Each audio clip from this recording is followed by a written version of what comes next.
If there is anything you want God to do in your life, be it in your family, be it about your finances, about your business, about your marriage, if there is anything you want God to do particular in your life, register it at the back of your mind that you have your own role to play. There is something you are going to do as a human being in order to contribute for that prayer to be answered. The only time God does things in your life without you contributing your own role, that is what you see as miracle. And miracles are not earthly thing.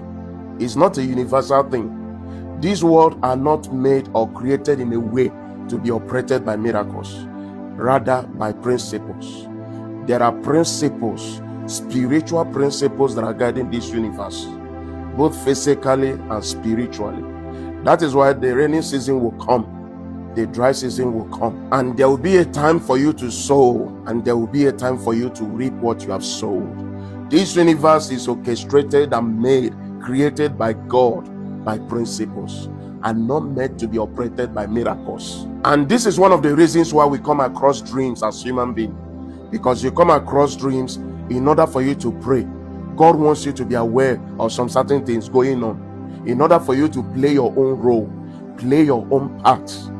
If God has made this universe, if God has orchestrated this world to operate in such a way that God answers all prayers, God does everything without a human contribution, that means there will not be need for us to dream. You won't be receiving those revelations, those dreams you receive from God.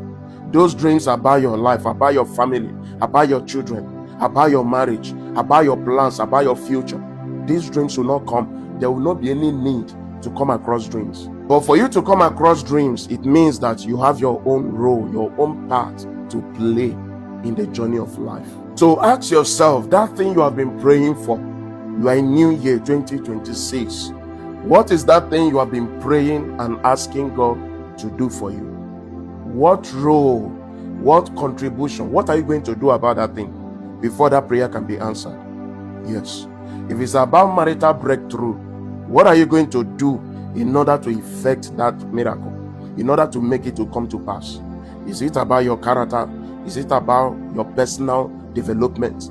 What are you going to do so that when you are praying and believing on God to do that thing, it will happen? Because you already prepared, you have already contributed on your own parts, which is the normal way things are done spiritually. That is why whenever you see someone, they involve themselves, their life with all these secret societies, whenever they make their demand, there is always a demand after that thing they are asking for.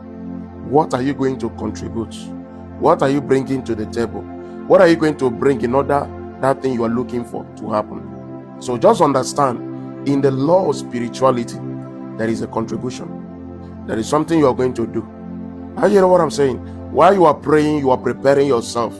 Also play your own little role. That your own little role is like 20%, while God plays the 80%. That is an answered prayer. And don't forget, a prayer that leaves 100% responsibility for God to play, to do everything, is an irresponsible prayer. An answered prayer is where you play your own little role, your own little part. God will do the rest. That is why if you are looking for financial breakthrough, any form of prosperity of whatever you want God to do for you, you get a job, you start doing something little, just that little way, while you are believing on God to perfect the rest. That is an answered prayer. I hear what I'm saying. Life is spiritual. The spiritual things will always control the physical things. You are blessed.